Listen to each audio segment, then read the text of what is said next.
മലയാളത്തിൽ ഈ വർഷം തിയേറ്ററുകളിലെത്തിയ ചിത്രങ്ങളിൽ ബോക്സ് ഓഫീസ് വിജയവും നിരൂപക ശ്രദ്ധയും ഒരുപോലെ നേടിയ ചിത്രമായിരുന്നു കളങ്കാവൽ.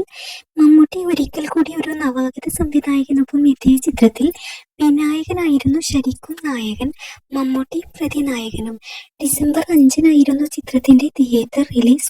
മമ്മൂട്ടി വില്ലനായി എത്തുന്നു എന്നതുൾപ്പെടെയുള്ള പല ഘടകങ്ങളാൽ പ്രീ റിലീസ് ഹൈപ്പ് നേടിയ ചിത്രമായിരുന്നു ഇത്.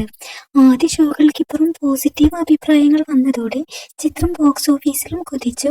ഇപ്പോഴിതാ ചിത്രം OTT-യിലേക്കും എത്തുകയാണ്. തിയേറ്ററുകളിലെത്തി 25-ാം ദിനത്തിലാണ് ചിത്രത്തിന്റെ ഒഫീഷ്യൽ OTT പ്രഖ്യാപനം വരുന്നത്. പ്രമുഖ പ്ലാറ്റ്ഫോമായ സോണി ലിവിലൂടെയാണ് ചിത്രത്തിന്റെ സ്ട്രീമിംഗ്.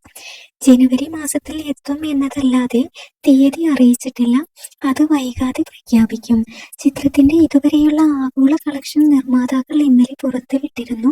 മമ്മൂട്ടി കമ്പനിയുടെ ബാനറിൽ മമ്മൂട്ടി തന്നെയാണ് ചിത്രം നിർമ്മിച്ചിരിക്കുന്നത്. മറുഭാഷ പ്രേക്ഷകരിലേക്ക് കൂടുതൽ റീച്ചിന് OTT റിലീസ് ചിത്രത്തെ സഹായിക്കും. മലയാളത്തിന് പിന്നാലെ ചിത്രത്തിന്റെ ഹിന്ദി ടീസറും സോണി ലിവ് പുറത്തുവിട്ടിട്ടുണ്ട്.